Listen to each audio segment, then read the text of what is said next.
त्या सेवेच्या बळावरती नातेपुते सारख्या एवढ्या विशाल काय मायानगरीमध्ये त्या दोन लेकरांनी स्वतःचा व्यवसाय उभा केला. बोलण्यामध्ये नम्रता आहे, बोलण्यामध्ये शालीनता आहे, बोलण्यामध्ये प्रामाणिकपणा आहे. निष्ठेने ते सेवा करत गेले. किंवा आई बापाच्या गरिबीनं शिकता आलं नाही, पण आई बापाच्या गरिबीनं न शिकता ह्या बाळूमामावरती विश्वास ठेवला आणि बाळूमामावरती विश्वास ठेवून आयुष्याचा प्रवास सुरू आहे.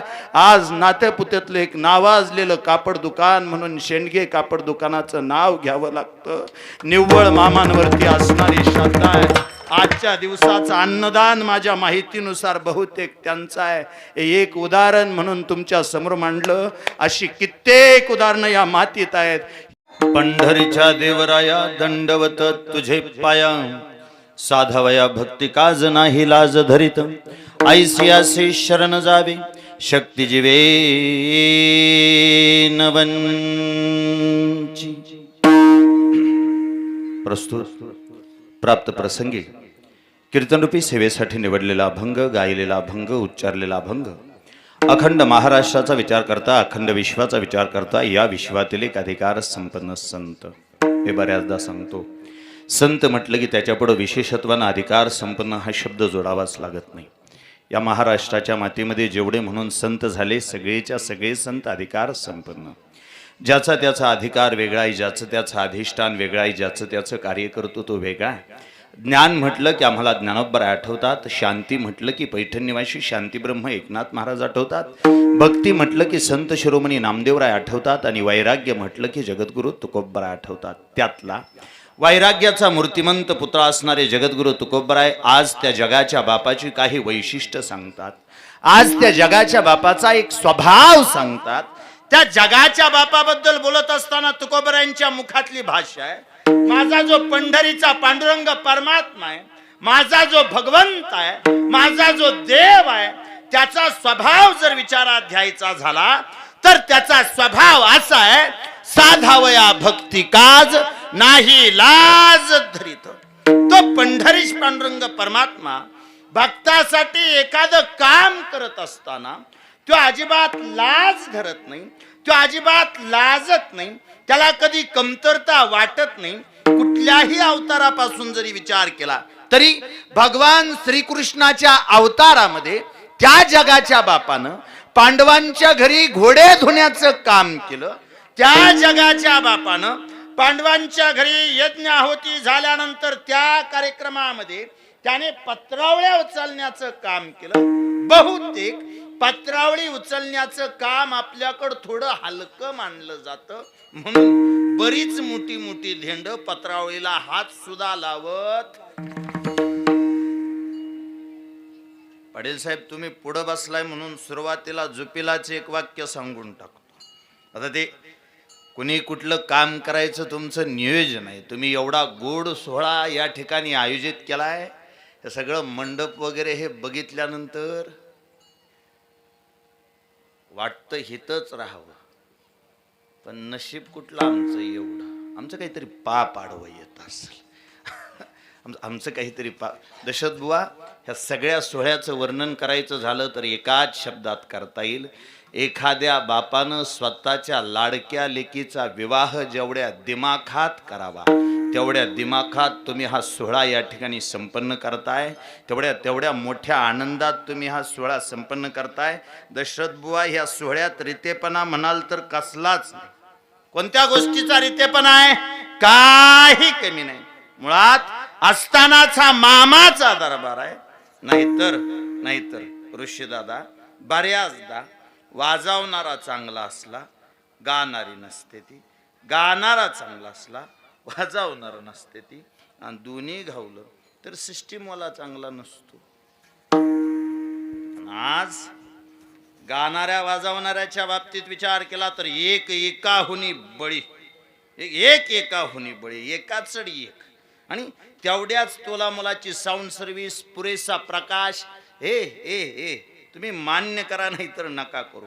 मामांच्या तळावरची कुठलीही सेवा असू द्या, ऋषीदादा सोने म्हणू, ते मला जरा जड जात आहे ऋषीदादा म्हणायला. ते मामांच्या तळावरची कोणतीही सेवा असू द्या, त्या सेवेत एक प्रकारचा आनंद आहे, त्या सेवेत एक प्रकारचा उत्साह आहे. हा उत्साह बघितला.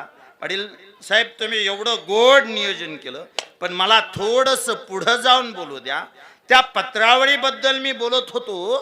अन्नदान करणाऱ्याला जेवढं पुण्य आहे, अन्नदान करणाऱ्याला शास्त्राने जेवढं पुण्य सांगितलं तेवढंच किंवा किंबहुना त्याही पेक्षा जास्त पुण्य पत्रावळी उचलणाऱ्याला सांगितलं. असं कशामुळं? पत्रावळी उचलणाऱ्याला का म्हणून पुण्य बुवा? खर्च करणारा दुसरा, पत्रावळी उचलणारा तिसरा, मग त्याला का म्हणून पुण्य? ऐकून जा, विषय तिथपर्यंत आला म्हणून बोलून जातो. ऐकून जा, विषय तिथपर्यंत आला म्हणून बोलून जातो. ऊद घालायचंय का? सर्वांना विनंती आहे, ऊद घालायचा. एकतर उदाला कोणी आडवं जाऊ नका, वाघरीला कोणी हात लावू नका, कुणीही बोलू नका. निशब्द शांततेत हा सोहळा संपन्न होऊ द्या. विठ्ठल. पत्रावळी उचलणाऱ्याला तेवढं पुण्य हे जर सांगायचं झालं तर ऐकून जा. एखादा महात्मा, एखादा माणूस, एखादा साधू, एखादा संत, बाळूमामाचा एखादा भक्त ज्या वेळेला जेवण्यासाठी बसतो त्यावेळेस त्याच्या आत्म्यामध्ये कोणत्या ना कोणत्या प्रकारची तृष्णा आहे, कोणत्या ना कोणत्या प्रकारची अपेक्षा आहे. तो भोजन करून तृप्त होतो, तो भोजन करून शांत होतो. ज्या वेळेला तो तृप्त होतो त्या क्षणाला त्या तृप्तीचं पुण्य तो त्या पत्रावळीवर ठेवतो, मग उठतो. त्या तृप्तीचा आशीर्वाद तो त्या पत्रावळीवर ठेवतो आणि मग उठतो. जो पत्रावळी उचलत असतो त्याच्या पाठीशी तो आशीर्वाद जात असतो. जगाच्या बापानं त्या पांडवांच्या घरी पत्रावळ्या उचलण्याचं काम केलं. जगाच्या बापानं त्या पांडवांच्या घरी घोडे धुण्याचं काम केलं. श्रीकृष्णाच्या अवतारापासून ते थेट पांडुरंग परमात्म्याच्या अवतारापर्यंत भक्ताची सेवा करत असताना, भक्ताच्या भक्तीतून मुक्त होत असताना त्याने कधीच लाज बाळगली नाही. बापू, तुमच्यासारखी माणसं समोर बसलेत म्हणून थोडा आणखी पुढं बोलतो. या पांडुरंग परमात्म्यानं त्या साधू संतांसाठी, त्या महात्म्यांसाठी, त्या भक्तांसाठी किती किती किती म्हणून कामं केली, किती हलक्या दर्जाची कामं केली. हे जर विचारात घ्यायचं झालं तर त्याने त्या चोखोबरायासाठी जगाच्या बापानं मेलेली ढोरं वडली. हे जगाच्या बापाचे उपकार आहेत. त्या सेना न्हाव्यासाठी त्या जगाच्या बापानं ज्या क्षणाला सेना महाराजांच्या दारात काही राजाचे सेवक उभा राहिले, राजाची मान दुखते म्हणून राजाने आदेश सोडला त्या सेनेला बोलवून घ्या. आणि सेना महाराजांसाठी जेव्हा सेना महाराजांच्या दारात राजाचे सेवक उभा राहिले, हाक मारली, सेना तुला राजाने बोलवलं. पण देवपूजा चालू आहे आणि जाणीवपूर्वक आहे का? ती देवपूजा आहे, ती सेना महाराजांची देवपूजा आहे. आपला जसा हरिपाठ असतो, हरिमुखे मनान खोड संगच. गंध लावत लावत परवा दिवशी एक जणांनी भाऊकीला शिव्या दिल्या. गंध लावत लावत दुसरा शेजारी येऊन बसला आणि म्हणले, काय राम भाऊ कसं काय? त्यांनी गंध लावता लावता झोपी केली. हो का, भाऊकीनी बराच त्रास दिलाय, हातावर फक्त ध्यान ठेवा. भाऊकीनी बराच त्रास दिलाय. भाऊकीनी किती गासू द्या, पण आपण बी काय कमी पडून देत नसतो ना, आपण बी काय कमी पडत नसतो. पण भाऊकीनी थोडं ध्यानात ठेवावं. एखाद्याच्या पाठीव मारावं पण गंध लावायचं काम चालू आहे. एखाद्याच्या पाठीव मारावं पण पोटाव मारू नाही. आपण बी नसतो गप बसलो, पण आपल्या नाही मनगटात न्याट गंध लावायचं काम चालू आहे. आपल्या नाही मनगटात न्याट म्हणून आपण गप बसतो. पण भाऊकीनी बी ध्यानात ठेवावं. गाड्या तुम्ही किती त्रास द्या, जी माझ्या नशिबात लिहिलंय ती माझी मला मिळणार. मिळणार म्हणजे मिळणारच. बघत बघत पाठी पोटाला, बघत बघत मनगाटाला, बघत बघत कपाळाला गंध लावला आणि शेवट म्हणला, येऊ का कसं असल तसं असल, आपलं चुकलं की गप बसायचं. काय करायचं? कानाला बी लावला. गंध लावताना जर भावकीची माप काढत असला तर जगाचा बाप त्याच्यासाठी उभा राहील काय? भक्ती चालू होती, सेवा चालू होती, ती देवपूजा चालू होती सेना महाराजांची. पत्नीच्या समोर जेव्हा ते सेवक उभा राहिले, पत्नीला प्रश्न पडला, जर आत निरोप दिला तर आत देवपूजा चालली देवाची. त्या सेना महाराजांना ते सहन होणार नाही. परिणामी तिने विनंती केली, आला तुम्ही खरं, पण आला तर माझी एक विनंती आहे, जोपर्यंत त्यांची देवपूजा होत नाही तोपर्यंत तुम्ही थांबा. जोपर्यंत त्यांची देवपूजा होत नाही तोपर्यंत माझी तुम्हाला विनंती आहे, तुम्ही थांबा. एकदा देवपूजा झाली की लगेच राजाच्या सेवेत लावते. पण आस्तास बहुतेक चहापेक्षा किटली जरा जास्त गरम राहते. होळ मंत्र्यापेक्षा पियताईट राहतो. तुम्ही कुठं बघा, ती ती ती ती नेमकं तसं झालं. त्यांना तीच संधी पाहिजे होती आणि त्या हे ना ते दोघ जण धावत माघारी आले आणि राजाच्या समोर उभा राहिले. बादशाह, सेना महाराजांच्या दारात गेलो पण त्याने तुमच्याकडे यायला नकार दिला. नकार दिल्याबरोबर बादशाला राग आला. जर त्या सैन्यानं माझं काम ऐकलं नसेल तर त्या सैन्याला फासावर द्यायची तयारी करा. हा शब्द ऐकल्याबरोबर गळ्यामध्ये हातामध्ये काखेमध्ये ती धोपटी घेऊन सेना महाराज दारात उभा राहिले. त्या बिदरच्या बादशाच्या समोर उभा राहिले. बिदरच्या बादशाच्या समोर हात जोडला आणि बिदरच्या बादशाला विनंती केली, बादशाजी थोडा उशीर झाला त्याबद्दल क्षमस्व, पण हा सेवक तुमच्या दारात आलाय, माझ्याकडून तुमची सेवा करून घ्या. असं म्हटल्यानंतर बिदरच्या बादशाच्या मानेला हात लावला. सेन्या, आजपर्यंत सेवा केली, आजपर्यंत तू माझ्या अंगाला स्पर्श केला, पण सेन्या आज तुझ्या हाताचा जो स्पर्श आहे तो काहीतरी वेगळाच जाणवतो. त्या बिदरच्या बादशाच्या मानेला स्पर्श केल्याबरोबर मानेचं दुखणं बरं झालं. आनंदाच्या भरात त्या बिदरच्या बादशानं ओंजळभर मोहरा घेतल्यानं ओंजळभर मोहरा सेना महाराजांच्या धोपटीत टाकल्या. सेना महाराज निघून गेले. ज्या क्षणाला सेना महाराज निघून गेले, देवपूजा आटोपलेले सेना महाराज घाई गडबडीत धोपटी काखेला मारली आणि ऋषीदादा घाई गडबडीत धोपटी काखेला मारून त्या बादशाच्या दरबारात येऊन उभा राहिले. बादशाच्या समोर उभा राहिले. बादशाला पुन्हा विनंती केली, बादशाजी माफी असावी, उशीर झाला. बादशानं सांगितलं, सेन्या उशीर झाला कसा म्हणतोस? काही वेळापूर्वी आला, माझ्या मानेला तो स्पर्श केला आणि मानेला स्पर्श केल्यानंतर तुझ्या हाताने माझी मान दुखायची बरी झाली म्हणून मी त्याच्या बदल्यात तुला सुवर्ण मोहरा दिल्या. सेन्या, जर कमी पडल्या असतील तर अजून माग, पण दारात कशासाठी उभा राहिला? जेव्हा ते शब्द ऐकले तेव्हा सेना महाराजांच्या लक्षात आलं, मी आलो नव्हतो. जर मी बिदरच्या बादशाच्या समोर आलो नव्हतो तर मग माझं रूप घेऊन नेमकं आलं कोण असेल? माझ्या जागेवर नेमकं बिदरच्या बादशाच्या दारात आलं कोण असेल?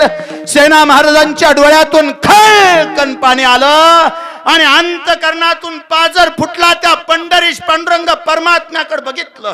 हे पंढरीश पांडुरंग परमात्म्या, ह्या सेनेसाठी तू विटेवरून खाली उतरला.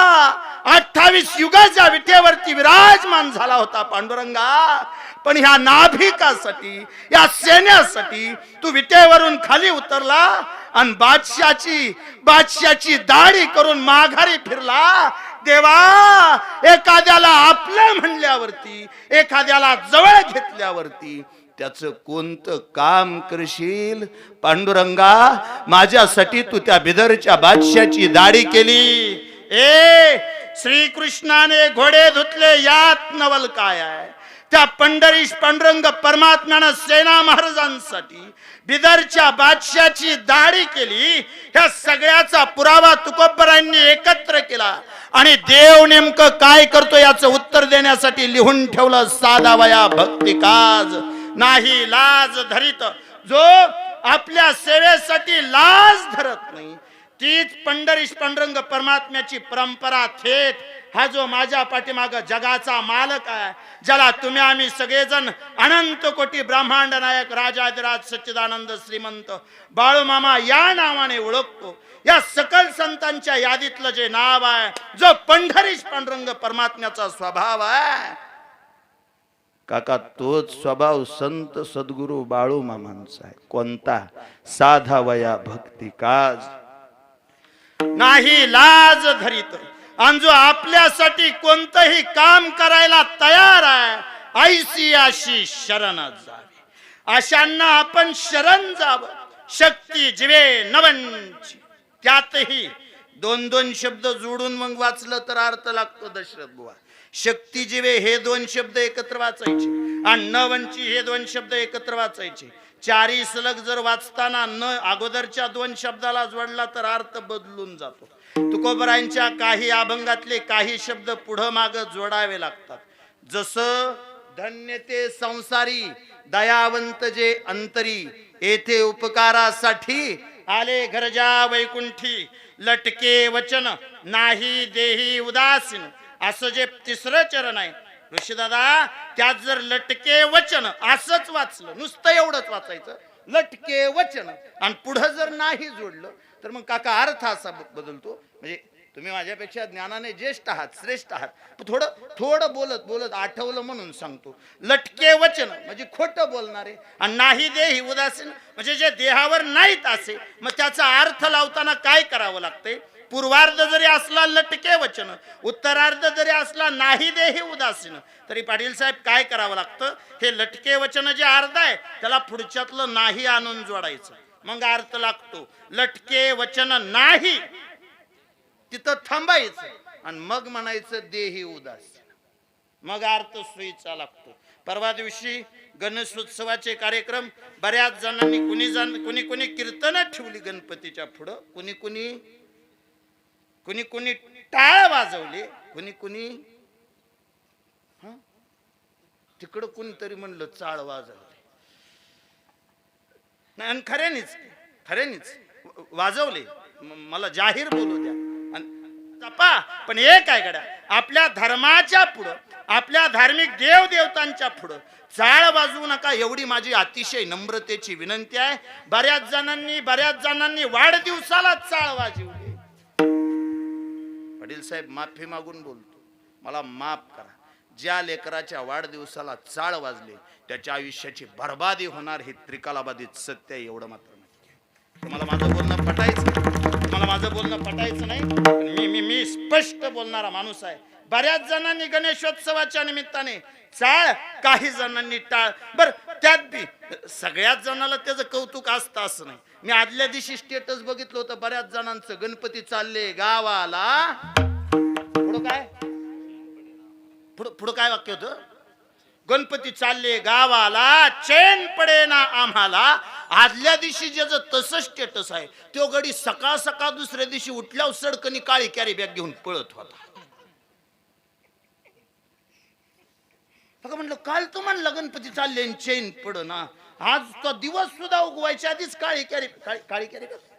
तुला किती गणपतीची आवड, किती गणपतीचा छंद. चला त्या माझा विषय लांब जाईल. त्या गणेशोत्सवामध्ये ज्या वेळेला कीर्तनकार कीर्तनात अर्थ सांगायला लागला, त्याला बोलता बोलता बोलता बोलता त्याला एवढं भरून आलं. शास्त्रीजी त्या कीर्तनकाराने थेट आरतीचाच अर्थ सांगायला सुरुवात केली. बोलता बोलता माणूस भावनेच्या भरात बोलत राहतो, त्याने आरतीचा अर्थ सांगायला सुरुवात केली. म्हणे ऐका, मी गणपतीच्या आरतीचा अर्थ सांगतो, आणि सुरुवात केली सुख करता दुःख हरता. काका त्याला सुख करताचा अर्थ सांगता आला. बर, तो बारकी पोरं सांगतील सुख करता सुख करणारा, दुःख हरता दुःख हरणारा, आणि पुढे शब्द आला वार्ता विघ्नाची, आणि मग त्याची गाडी थांबते. आता काय सांगायचं?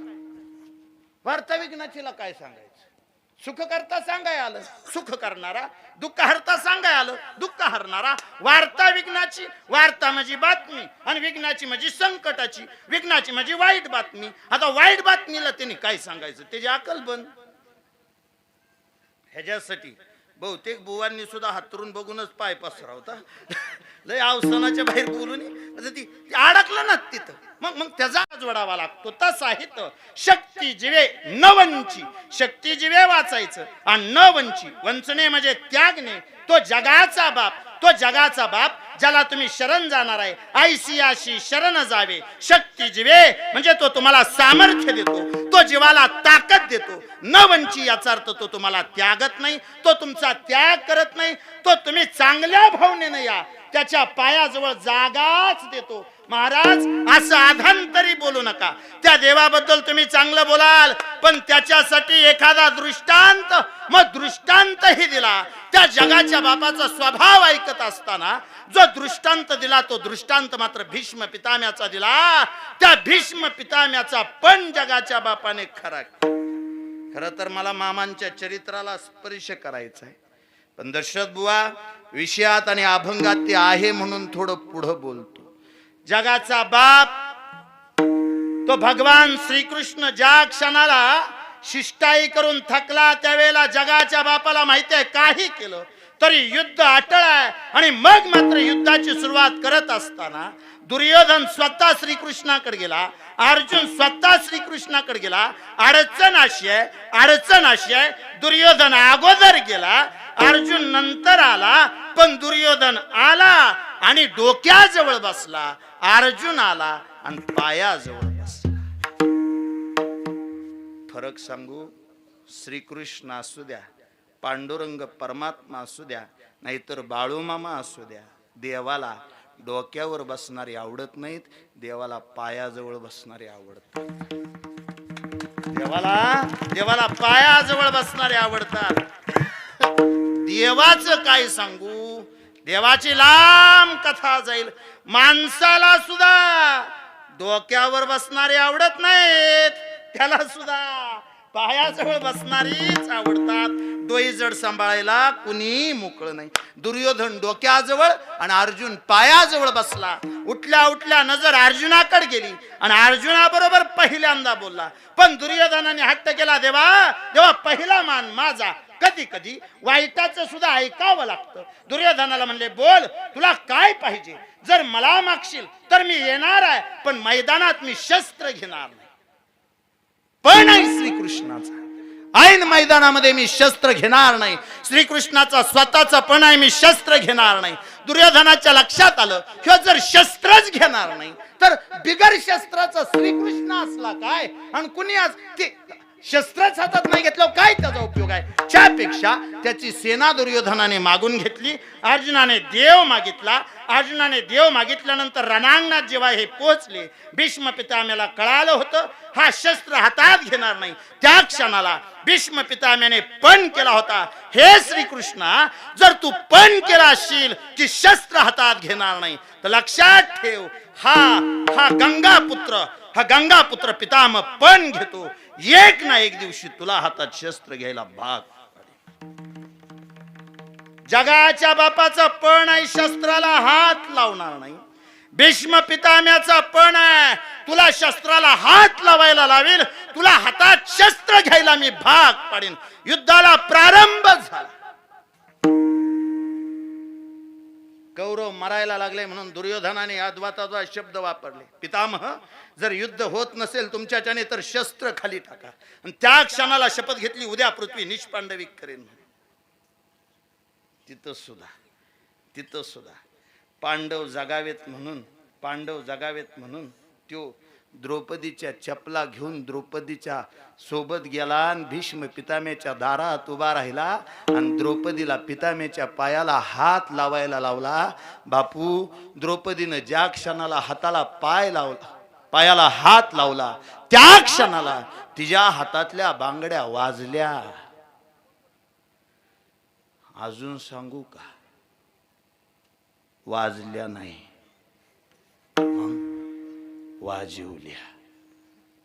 त्यात बी होत्या मन वाजवल्या.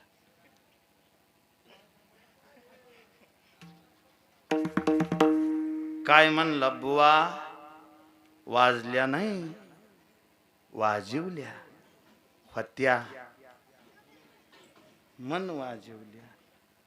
आता आईयाकडे, ईश्यकडे, आरदी भाई टेलर कडे कुणाला बोलू, कुणाला सांगू? ऋषीदादा, ज्या त्या काळात, ज्या त्या वयात, ज्या त्या गोष्टी बऱ्या दिसते. त्या पाठीमागल्या काही दिवसापूर्वी एक पोरग, त्या गोष्टी बऱ्या दिसतात. भीष्म पितामहाच्या समोर स्वतः द्रौपदी उभा राहिली आणि पितामहाने आशीर्वाद दिला, अखंड सौभाग्यवती भव.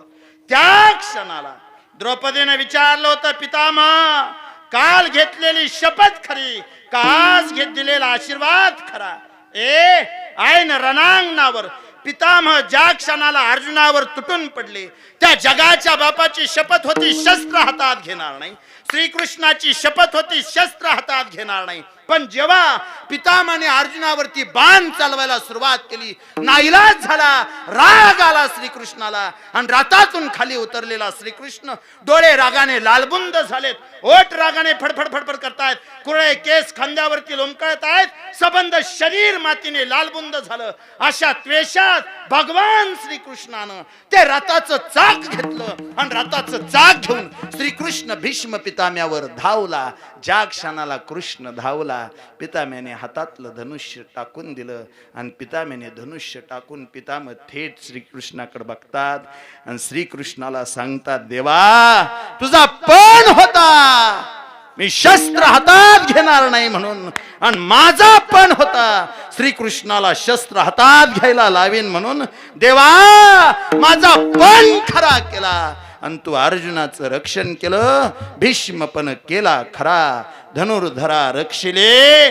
बुवा तुम्ही देवाचा स्वभाव सांगितला, त्याच्यासाठी दृष्टांत सांगितला, तुम्हाला त्याचा अनुभव हो? काय अनुभव? मी त्या जगाच्या बापाची अगोदर साक्ष पूर्ण केली, अनुभव आले अंगा, ते या जगात देत असे.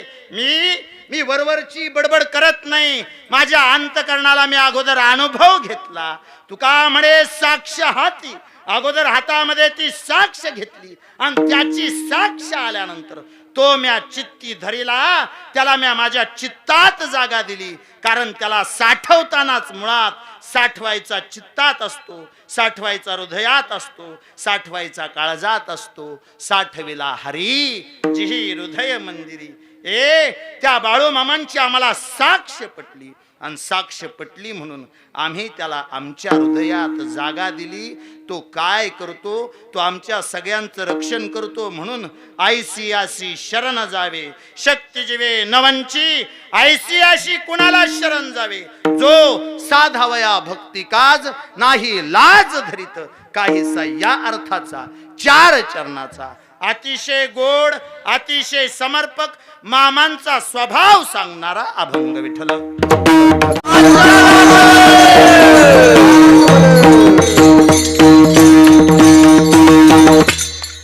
वा, सुरुवातीलाच अभंगाची 4ही चरण आरशासारखी स्वच्छ केली.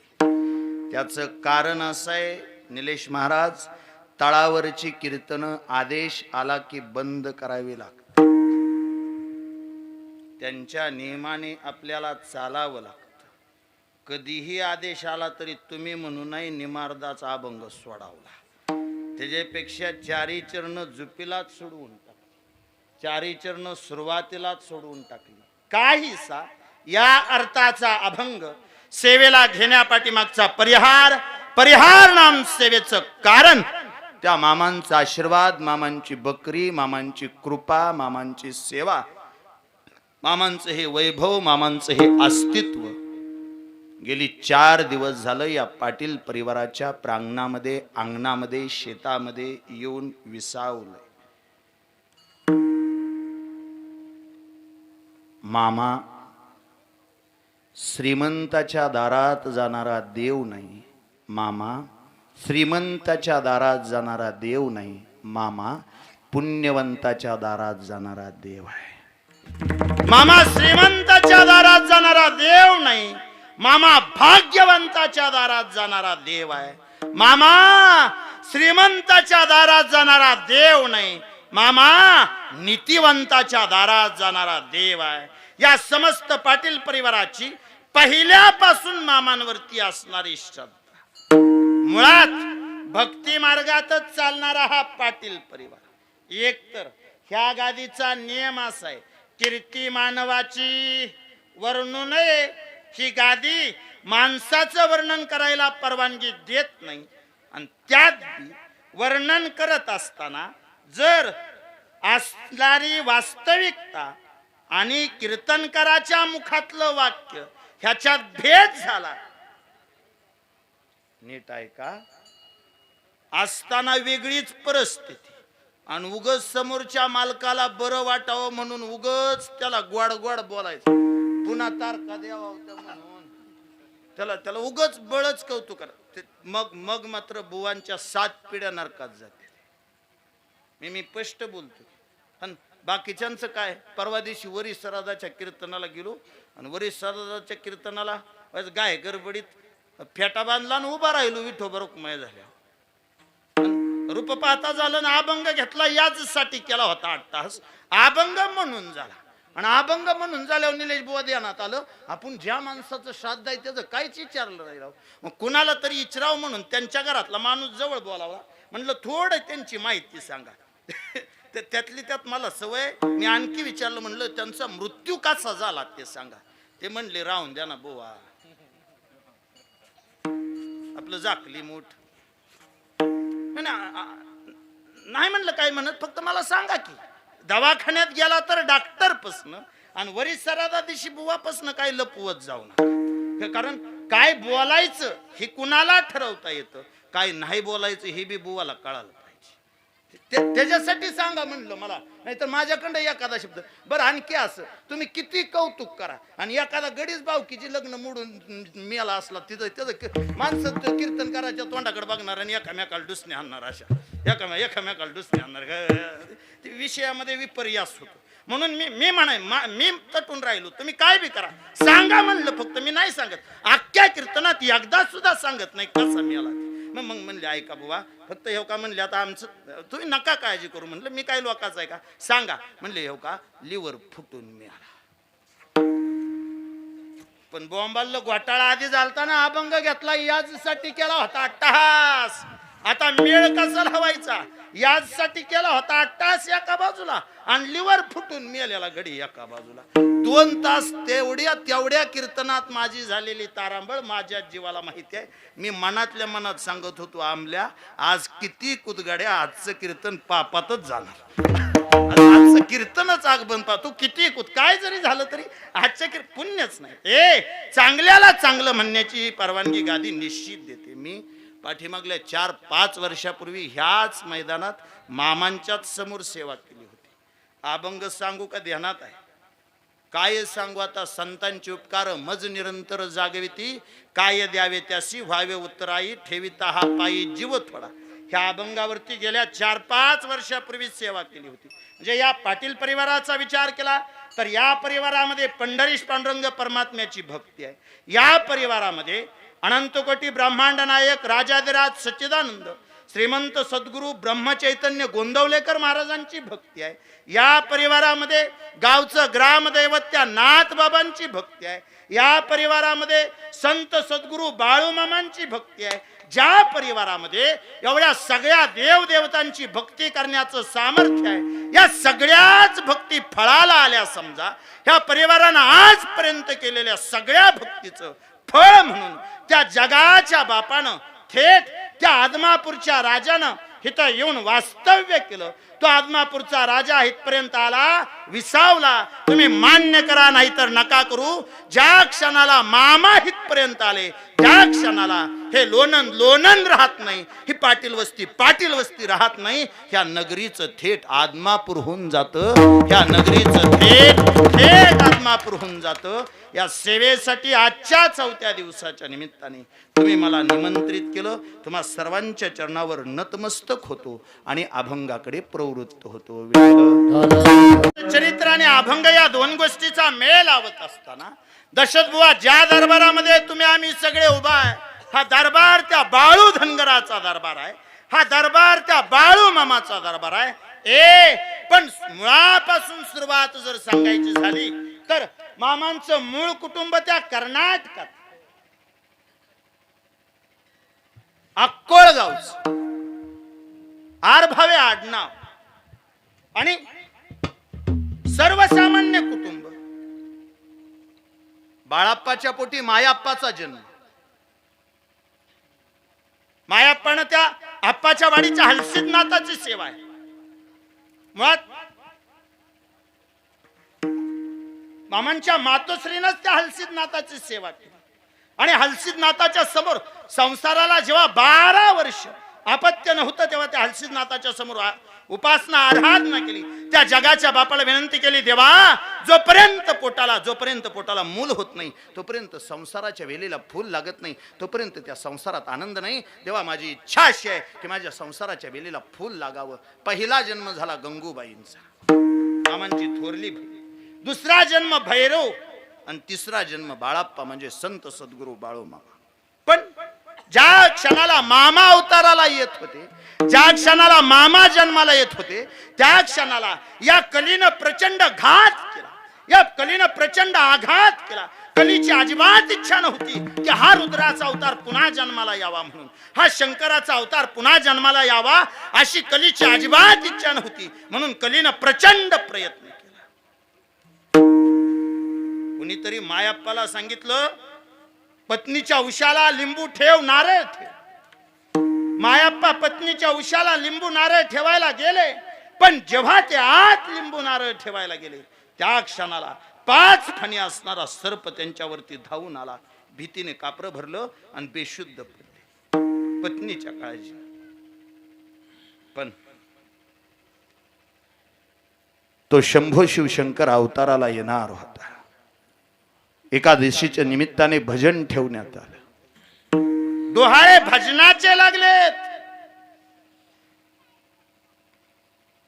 विषय लांब जाईल, पण सांगू, असा पुत्र पोटाला येण्यासाठी डोहाळे सुद्धा भजनाचे लागावे लागतात. पुत्र व्हावा ऐसा गुंडा, ज्याचा तिही लोकी झेंडा. भजनाचे डोहाळे लागले, मला भजन ऐकावंसं वाटतं असं सांगितलं, म्हणून एकादशीच्या दिवशी भजन सुरू आहे. चालू भजनामध्ये मायाप्पाच्या पत्नीनं बाळाप्पाच्या मातोश्रीनं तांडव केलं. शंभो शिवशंकर ज्याप्रमाणे तांडव करतात त्याप्रमाणे तांडव केलं. बसलेल्यांचे सगळ्यांचे डोळे विस्पारले. अरे, गरोदर स्त्री प्रसूती जवळ आली आणि तांडव करते. जन्माला येणार होता तो कोणी साधा सुद्धा नव्हता. तो कैलास राणा शिवचंद्र मौळी जन्माला येणार होता. स्वर्गातल्या सगळ्या देवतांनी त्याच्या स्वागतासाठी हातामध्ये फुलं घेतली. इंद्रादिक देव देवता स्वागतासाठी उभा राहिले. दिवस 3 ऑक्टोबर 1892 चा दिवस आहे. अश्विन महिन्यातल्या द्वादशीचा दिवस आहे. आणि त्या द्वादशीला तो जगाचा बाप 4:23 अवताराला आला. 4:23 जन्माला आला. सबंध सृष्टीला नवं रूप मिळालं. पक्षी आनंदाने ओरडायला लागले. देवांनी सुद्धा स्वर्गातून पुष्पवृष्टी केली. सगळ्यांनी जय जयकार केला. बोला बोला बाळूमामाच्या नावानं. तो जगाचा बाप जन्माला आला. प्रचंड आनंद. पण बालपण इतर लेकरांसारखं नव्हतंच मुळी. कधी उलट्या उड्या मारायचे, कधी एकांतात राहायचे, कधी एकटेच बोलायचे. लोकांनी येडं ठरवलं निलेश बुवा.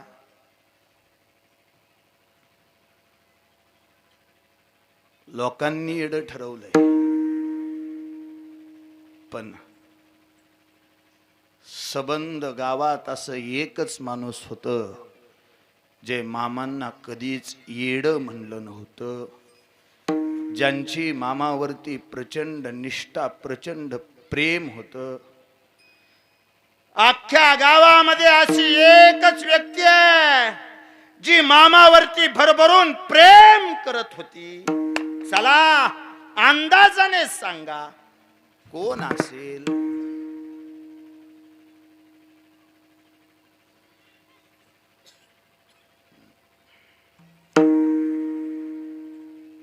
तुमचं होस्तोर मी पाटील पाहुण्याच्यातनं चहा पिऊन येऊ का?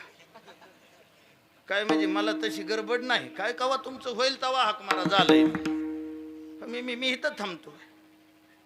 बाबांनी हात वर केलाय. बाबा तुम्हाला मान. वाह, बाबांसाठी टाळ्या वाजवा. अख्खं गाव विरोधात जाऊ द्या, अख्खं जग विरोधात जाऊ द्या, माय कधीच लेकराला वाईट म्हणत नाही. आई कधीच लेकराला वाईट म्हणत नाही. आणि शास्त्रीजी अजून एक वाक्य सांगतो, ज्याच्या पाठीशी मायबाप उभा आहेत त्यांच्या विरोधात अख्खं जग गेलं तरी दुनिया त्यांचं काही वाईट करू शकत नाही, दुनिया त्यांचं काही नुकसान करू शकत नाही. ज्याच्या पाठीशी मायबाप आहेत तो जगातला सगळ्यात श्रीमंत आणि सगळ्यात ताकदवर माणूस आहे.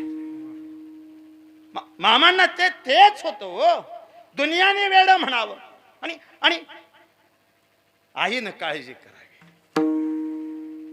मी पाठीमागल्या काही दिवसापूर्वी एक वाक्य बोलून गेलतो, आठवत असेल तर बघा. दशरथ बुवा, या जगात अपंग लेकरं जिवंत आहेत, मतिमंद लेकरं जिवंत आहेत, वेडी लेकरं जिवंत आहेत, त्याला जबाबदार कुठलाच देव नाही. त्या लेकरांच्या आईनं ते लेकरं जिवंत ठेवले. म्हणून मी जरा रागात त्याच्याकडे बघितलं. मी त्याच्याकडे जेव्हा रागात बघितलं तेव्हा त्याच्या शेजारी बसलेल्या स्त्रीनं माझ्याकडे बघून असे हात जोडले आणि नकारार्थी मान हलवली. माझ्या लक्षात आलं ती शेजारी बसलेली स्त्री दुसरी तिसरी कुणी नव्हती. शेजारी बसलेली स्त्री त्याची माय होती, शेजारी बसलेली स्त्री त्याची आई होती. तिनं दशरथ बुवा ज्या क्षणाला तिनं नकारार्थी मान हलवली तेव्हा लक्षात आलं तो पोरगा मतिमंद आहे, तो पोरगा अपंग आहे. मी माझ्या मनाला प्रश्न विचारला गड्या, जर ते लेकरू मतिमंद आहे, जर ते लेकरू अपंग आहे, शहाणा असतं तर त्याने तसं केलं नसतं. बुवा किती त्रास होऊ दे तुला, 2 तासाचं कीर्तन त्या लेकराला न बोलता करावं लागेल. तुला 2 तासाचं कीर्तन त्या लेकराबरोबर शब्द न बोलता करावं लागेल. नाही रागवायचं, नाही चिडायचं. मला मान्य आहे कीर्तनात विक्षेप नसावा हा नियम आहे. पण निलेश बुवा, मला हे मान्य आहे, जगातला कोणताच नियम माणसापेक्षा मोठा. नियम माणसासाठी आहेत, माणसं नियमासाठी जन्माला नाहीत. मी थांबलो, मी 2 तासाचं कीर्तन केलं, 2 तासाचं कीर्तन करून मी खाली बसलो. काही क्षणात त्या बिचारीनं ते 20-22 वर्षाचं लेकरू उचललं, स्वतःच्या कडेला घेतलं.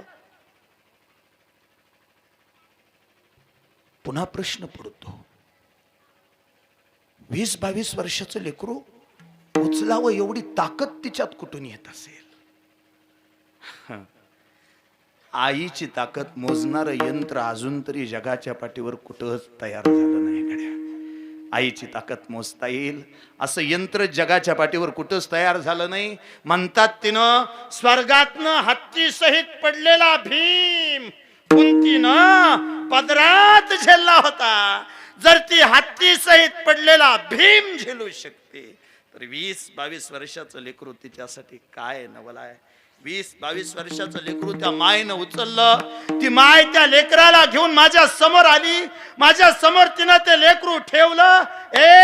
आज जगाच्या पाठीवर कित्येक अपंग लेकरं जिवंत आहेत, जगाच्या पाठीवर कित्येक मतिमंद लेकरं जिवंत आहेत. ते लेकरू समोर ठेवलं आणि त्या मायनं त्या लेकराची मान अशी माझ्या पायावर दाबली, म्हणली पाया पड. मी सांगितलं नको आहे, राहू दे. आई बुवा, पडू द्या पाया, पडू द्या. मी कित्येक दिवस झालं त्याला चांगलं जगवण्याचा प्रयत्न करतेय, चांगलं शिकवण्याचा प्रयत्न करते. बुवा माझी एक इच्छा आहे, त्याला एखादा चांगला आशीर्वाद देता का?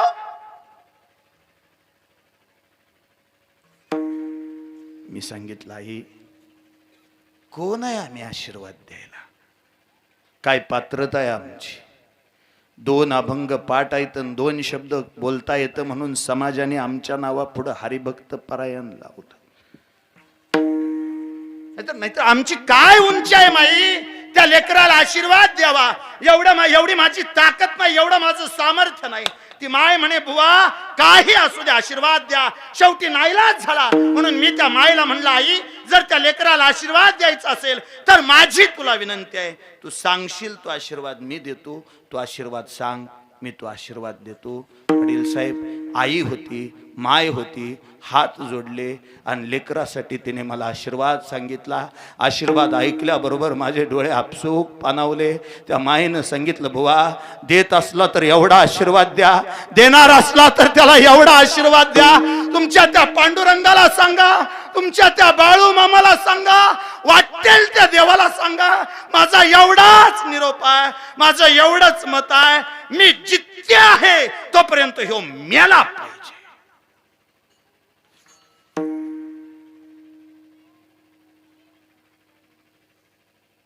आई आहे ना तू, माया आहे. असा कसा आशीर्वाद मागितला तू? असा आशीर्वाद असतो काय? लेकरू मेलं पाहिजे. जगाच्या पाठीवर कुठली माय असा आशीर्वाद मागेल माझं पोरग मेलं पाहिजे म्हणून? तिनं आशीर्वाद मागितला, बुवा जोपर्यंत मी जिवंत आहे तोपर्यंत हा मेला पाहिजे. मी विचारलं, का ग माय असा का लेकरासाठी आशीर्वाद मागते? तेव्हा तिनं सांगितलं, बुवा जर चुकून मी आधी मेली आणि ह्यो माग राहिला तर ह्याची काळजी कोण करल? तर मी मरून गेली आणि ह्यो माग जिवंत राहिला तर ह्याला खायला कोण घालल? जर मी मरून गेली आणि ह्यो मागे राहिला बुवा तर ह्यो घाणीत पडून मरून जाईल. मला वाटतं माझ्या लेकराचे हाल होऊ नयेत. मला वाटतं माझ्या लेकराला कुणी वाईट म्हणू नये. मला वाटतं माझ्या लेकराला सगळ्यांनी चांगलं म्हणावं. माझी एवढीच इच्छा आहे पांडुरंगा, माझं डोळं झाकायच्या आधी ह्या लेकराचं तेवढं डोळं झाकलं पाहिजे. कुणी सांगावं त्या माईचं प्रेम माझ्यासारख्याकडून ऐकता? हट, माईचं प्रेम सांगावं माझ्या तुकोबर आहे. लेकुराचे गीत, लेकुराचे गीत, लेकुराचे गीत, लेकुराचे गीत, लेकुराचे गीत,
करीला भाविन प्रीती.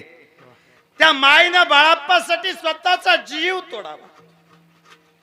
आहे माझं लेकरू पण माझं मला प्रिय आहे. शेवटी नाईलाज झाला म्हणून मायप्पाने मामांचा हात पकडला, बाळाप्पाचा हात पकडला आणि चल म्हणे तुला कामाला ठेवतो. कुठं जा? बाप पोराला शिक्षा देतो हे म्हणलं की आई आडवी येणार म्हणजे येणार. त्या आडवी पडली. नका माझ्या बाळूला नका कुणाच्याच कामाला ठेवू. अहो अडचण अशी आहे त्याला जेवायची सुध राहत नाही. हो उपाशी राहील लेकरू माझं. बाप नाही आहे. शेवटी त्या चंदूलाल शेटजीच्यात कामाला ठेवलं. कथा भाग तुम्हाला सगळ्यांना माहित आहे. त्या चंदूलाल शेटजीच्याच घरी त्यांनीच दिलेल्या ताटामध्ये, त्यांनीच दिलेल्या पात्रामध्ये त्या चंदूलाल शेटजीलाच त्याच्याच बस्तीचं, त्याच्या आईला त्याच्याच बस्तीचं, त्यांच्याच देवाचं दर्शन घडवलं, निघून आले. संत होते, एका जागेवरती थांबणार तर नव्हतेच. लग्नाचा निर्णय झाला. हिराप्पा खिलारे आणि गंगूबाई ह्यांची कन्या सत्यवा, त्या सत्यवा बरोबर विवाह झाला. पण विवाहामध्ये मामांनी सांगितल्याप्रमाणे हिराप्पाचं निधन झालं. त्या हिराप्पाला सांगितलं होतं, हे हिराप्पा, माझं जर लगीन लावशिला तर माझ्या लग्नात न तुझं मड निघल. ह्यो बाळू धनगर सौताचा परपंच करायला आला नाही. ह्यो बाळू धनगर अवघ्या विश्वाचा परपंच करायला आलाय. अवघाची संसार सुखाचा करीन, आनंद भरीन तिन्ही लोके. म्हणून ह्यो बाळू धनगर जन्माला आलाय. मला बऱ्याच जणांची कामं करायची ती, मला बऱ्याच जणांचं संसार सुखाचं करायचं होतंय, म्हणून मी जन्माला आलोय. मला ह्यात अडकू नका. पण हिराप्पाने ऐकलं नाही, शाप दिला आणि शापापोटी हिराप्पाला मरावं लागलं. शेवटी हिराप्पाच्याच घरी जाऊन हिराप्पाची बकरी सांभाळायला सुरुवात केली. 2 साधूंची भेट झाली आणि त्या साधूंना अवघड विहिरीचं पाणी पाजलं, म्हणून त्यांनी कृपाशीर्वाद दिला. बाळाप्पा, तू बोलशील ते खरं होईल. या पंचमहाभूतावरती तुझी सत्ता असेल. वायू तुझ्या हातात असेल, अग्नी तुझ्या हातात असेल, पाणी तुझ्या हातात असेल, हे तेज तुझ्या हातात असेल, ही भुई ही माता तुझ्या हातात असेल. बाळाप्पा, ही सगळी तुझा ऐकतील. म्हणूनच की काय 1000 रुपये भुई तू काढून एका याचकाला, एका साधकाला दिले होते. सगळ्यावर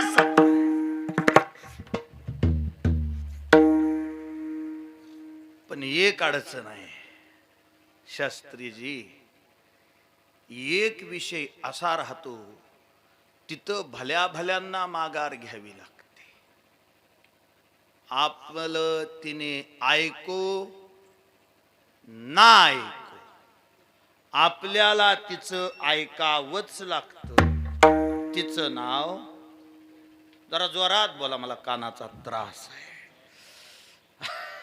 आणि ह्यातनं कुणीच सुटलं नाही, कुणीच नाही. म्हणजे आपण लय नाराज होत जाऊ नका तुम्ही, सगळ्याचीच बेजारी आहे देवादिकापासून. नाही वे, राम शेजारी बसला होता तरी सीतेला हरण आवडलं. बरं, शेजारी बसला होता तो कोण होता? त्याच्या सत्तेशिवाय झाडाचं पान हलत नाही, त्याच्या सत्तेशिवाय सूर्य चालत नाही, त्याच्या सत्तेशिवाय वेद बोलत नाही. ह्या सूळबुवाला किती दिवस उभा राहून द्यायचा आणि कुठल्या दिवशी बुवाच्या दारात मंडप घालायचा, हे त्याच्या हातात आहे. तो शेजारी बसलाय तरी सीतेला मोह होता ना. आपणच ना, सगळ्याचीच बेजारी आहे. कुणाचं सांगू? तुम्ही मला नाव सांगा, मी बेजारी सांग. हे हे हे त्याचा अनुभव मामांनाही आला. मामांना सुद्धा ते सहन करावं लागलं. शेवटी एक रिंगण आखलं होतं आणि एक रिंगण ऐकून माय सत्यवाला सांगितलं होतं, सत्यवा, ह्या रिंगणाच्या बाहेर येऊ नको, घात होईल तुला. सांगितलं, पण ऐकल ती बायको कसली? नाही ऐक. पोटामध्ये गर्भ वाढतोय, पोटामध्ये बाळ वाढतंय. पण अशा अवस्थेत मामांनी एक मर्यादा घालून दिली होती, मामांनी एक रेष वडून दिली होती आणि सांगितलं होतं, त्याच्या बाहेर पाऊल ठेवू नको. थोडीशी लेकरं आडवी आल्यामुळं मला त्यांना थेट बोलता येत नाही. असू द्या, बरं असू द्या, मला त्यांना थेट बोलता येत नाही. नाहीतर इथं मला त्यांच्याबरोबर थोडं हे बोलून सांगायचं होतं. मला त्यांना आवर्जून सांगायचं होतं, ज्या क्षणाला स्त्री मर्यादा ओलांडेल त्या क्षणाला स्त्रीला धोका आहे, म्हणजे आहेच. हे पूर्वींपार चालत आलंय. ज्या क्षणाला लक्ष्मणाने रेषा ओढली होती आणि सीतेला सांगितलं होतं, ह्या रेषेच्या बाहेर पाऊल टाकू नको. बापू, माझ्यापेक्षा जास्त तुमचा अभ्यास आहे, माझं जेवढं वय आहे तेवढी वर्ष झालं तुम्ही कीर्तन ऐकता. मला जाहीर सांगा, सीता लक्ष्मण रेषेच्या बाहेर आलती का रावण लक्ष्मण रेषेच्या आत आलता? आणि कुणी सांगेल याचं उत्तर? तुम्ही बोला. सीता लक्ष्मण रेषेच्या बाहेर आलती का रावण लक्ष्मण रेषेच्या आत आलता? जरा जोरात बोला. तुम्ही माझी आई आहात, तुम्ही माझी ताई आहात. वा, आई, सीता बाहेर आलती.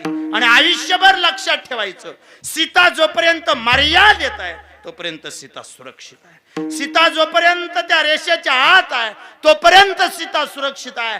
ज्या दिवशी सीता मर्यादा ओलांडेल त्या दिवशी दुनियेच्या रावणाच्या तावडीत ती सीता सापडणार आहे. दुनियेमध्ये आज त्या काळातले रावण ओळखू यायचे.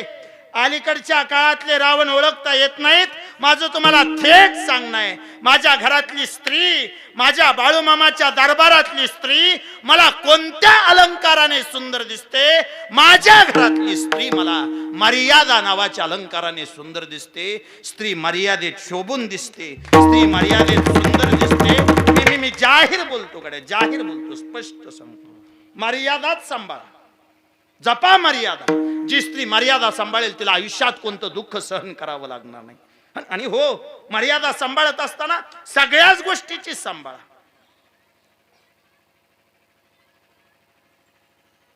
बोलण्याची मर्यादा सांभाळा, वागण्याची मर्यादा सांभाळा. आलाय मामाच्या दरबारात तर घरात नात्यांची मर्यादा सांभाळा. ह्यातल्या बऱ्याच जणींनी नवरात्राचा उपवास केला, 9 दिवस बिचारी निरंकार राहिली, एकच टाइम जेवली. 9 दिवस तिने सकाळपासून संध्याकाळपर्यंत काही खाल्लं नाही आणि काही न खाता उपवास धरला. आणि शेवटी मात्र निष्कर्ष असा निघाला, 9 दिवस जिने नवरात्र केलं ती घरात सासूबर बोलत नाही. आणि मी पोरांच्या आडणं मोजले ते 11 जणी आहे ते कीर्तना. त्या हिशोबात बापू 11 जणी बसले ते. आणि तुम्ही देत असला परवानगी तर 11चे 11 उभा करू. काय तळावच आहे आपण मामाच्या दरबारात एक बार खरं खोटं होऊन जाऊ.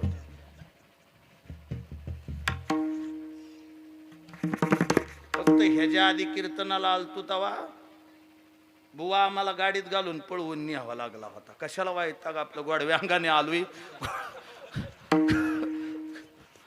आठवाय बी नकून त्याची आठवण सुद्धा काढू वाटत ना. आपलं गोडव्या अंगाने आलोय, गोडव्या अंगाने माघार जातो. कशाला त्या भानगडीत पण पण तुमच्याबरोबर बोलायचंय मला तुम्हाला आवर्जून सांगायचंय. मी हात जोडून विनंती करतो, चला चला चला चला, थोडं नकोच त्याचं नाव घेतलं तरी मला नको झालंय. हे आलाय तळावर मामांचा भंडारा लावत असताना थोडस मनाला सांगा, किती दिवस असं वैरानीत जगणार आहे? किती दिवस वैर करून जगणार आहे? किती दिवस सासू बरोबर न बोलता जगणार आहे? माझं स्पष्ट मत आहे, ज्या घरात सासू सुना बोलत नाहीत, जाहीर ऐका जाहीर, ज्या घरात सासू सुना बोलत नाहीत त्या घरातल्या स्त्रियांनी येऊन कितीही कपाळाला भंडारा लावला तरी माझा बाळूमामा त्यांना कवाच पावत नाही. कारण माझ्या देवाचा नियम असा आहे, माझ्या देवानं पत्ताच सांगताना सांगितलाय, दया क्षमा शांती तेथे देवाची वस्ती. जिथं दया आहे तिथं बाळूमामा आहे, जिथं क्षमा आहे तिथं बाळूमामा आहे. ज्या घरात शांती आहे त्या घरात बाळूमामा आहे, ज्या घरात प्रेम आहे त्या घरात बाळूमामा आहे, ज्या घरात सासू सुना एकत्र हसतात त्या घरात माझा मामा राहतो. सोबत हसल्या पाहिजे त्या दोघी सोबत. सासू हसली की सुनने तोंडी डाळलेल्या तंबाटेवानी करायचं, आणि सून हसली की सासूनी मोडक्या पेतीवानी तर किती जटातून. आणि मग म्हणायचं मला देव पावन आणि मी उपास केला. नवरात्र धरतीन सासरा उपाशी मारते तू पापीने, आणि मला देव पावन नाही रे नाही. अगोदर आपली माणसं जपा, अगोदर मर्यादा सांभाळा. मामांनी एक गोल केला होता, माई सत्यवाला सांगितलं होतं, सत्यवा या रिंगणाच्या बाहेर पाऊल टाकू नको, घात होईल तुझा. पण ऐकलं नाहीच. रिंगणाच्या बाहेर पाऊल टाकला. ज्या क्षणाला लिंगणाच्या बाहेर पाऊल टाकला त्या क्षणाला प्रसूतीच्या वेदना सुरू झाल्या, आणि त्याच प्रसूतीच्या वेदनेमध्ये गर्भपात झाला. चिडले मामा, राग आला. संत होते, साधू होते, देव होते, पण दशरथ बुवा एक वाक्य थोडं टोकाचं बोलतो.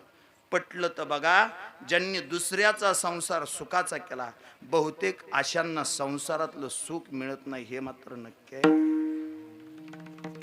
कुणाचं उदाहरण सांगू तुम्हाला. तुकोबारायांनी दुनियेचा संसार सुखाचा केला, स्वतःच्या संसाराची राख रांगोळी करावी लागली, जाळोनी संसार बैसू लागले. चोखोबारायांनी दुनियेचा संसार सुखाचा केला, बाप नेल्यावर कपाळाला लावायला रुपया मिळाला नाही, हा त्यांचा परमार्थ आहे. ज्ञानोबरायांनी दुनियेचा संसार सुखाचा केला, पण दुनियेने खापर दिलं नाही. हा त्यांच्या आयुष्यातला सगळ्यात मोठा भाग आहे. विचार कुणाचा संसार सांगू? ज्यांनी दुनियेचा संसार सुखाचा केला ना. डॉक्टर कर्मवीर भाऊराव पाटील. गोरगरीब घरची लेकरं एकत्र केली. गोरगरीब घरची लेकरं एकत्र केल्यानंतर त्या लेकरांना शिकवलं, पण लेकरांना खाऊ घालण्यासाठी बायकोला गळ्यातलं मंगळसूत्र मोडावं लागतं. हे त्याच्या पाठीमागचं सगळ्यात मोठं वास्तव आहे. गाडगे बाबा जेव्हा पंढरपुरात यायचे तेव्हा आलेल्या लोकांना विचारायचे, तुम्ही पांडुरंग बघितला का? लोक म्हणायचे नाही बघितला. म्हणजे मी बघितलाय. ह्यो ह्यो ह्यो ह्यो ह्यो ह्यो ह्यो भाऊराव पाटील आहे ना, माझ्यासाठी पांडुरंग आहे. गोरगरिबाची पोरं खांद्यावर घेतून त्यांना नेऊन शाळा शिकवतो. जो गोरगरिबाच्या लेकरांना शाळा शिकवतो आणि त्यांच्या मुखात घास घालतो, तो माझ्यासाठी पांडुरंग आहे. पण स्वतःच्या प्रपंचाचं काय? हे दुःख सगळ्यालाच आहे हो. ते गर्भपात झाल्यानंतर मामांसारखा महान संत, पण डोळ्याला खळकन पाणी आलं. निलेश बुवा त्या क्षणाला सांगितलं, सत्यवा ह्या बाळू धनगराचा सबूत तो मोडलाय. तो बाळू धनगर जो हाय म्हणाल त्याला हाय, आणि जो नाही म्हणाल त्याला ह्यो कवाच नाही, त्याला ह्यो कवाच नाही. जर तू माझा सबूत मोडला तर आजपासून तुझा माझा संबंध संपला. तिथून पुढे एकट्याचा प्रवास सुरू आहे. विस्तवावरती चालणार. प्रत्येकाच्या आयुष्याचं सोनं करण्यासाठी जगणार. निपुत्रिकाला संतान दिलंय. गरजवंताची गरज पूर्ण केलीये. ज्याला चालता येत नव्हतं त्याला चालायला शिकवलंय. ज्याला बोलता येत नव्हतं त्याच्या मुखातून वाणी बाहेर काढलीये. जो आजारी असेल त्याचं दुःख दूर केलंय. आज तळावरती जी गर्दी आहे, कुठे गेला रे चैतन्य दादा? चैतन्य दादा, मी जाहीर कीर्तनात बऱ्याचदा सांगतो ना, आज परत एकदा बोलतो. बाळूमामाच्या तळावर ज्या कीर्तनकारांना गर्दी बघायची सवय नव्हती, अशा कीर्तनकारांना सुद्धा गर्दीत कीर्तन करण्याची संधी कोणी दिली असेल तर बाळूमामाच्या तळानं दिली. गर्दीत अफाट समुदाय, पालेला समुदाय. माझं सात्वत आई बापाच्या गरिबीनं शिकता आलं नाही, पण आई बापाच्या गरिबीनं न शिकता ह्या बाळूमामावरती विश्वास ठेवला, आणि बाळूमामावरती विश्वास ठेवून आयुष्याचा प्रवास सुरू आहे. आज नातेपुत्यातलं एक नावाजलेलं कापड दुकान म्हणून शेंडगे कापड दुकानाचं नाव घ्यावं लागतं. निव्वळ मामांवरती असणारी श्रद्धा आहे. आजच्या दिवसाचं अन्नदान माझ्या माहितीनुसार बहुतेक त्यांचं आहे. एक उदाहरण म्हणून तुमच्या समोर मांडलं. अशी कित्येक उदाहरणं या मातीत आहेत. ह्या देवानं त्यांचं कल्याण केलं. आणि माझ्या देवाचा स्वभावच असा आहे, माझा देव वागतानाच असा वागतो. कसा? साधा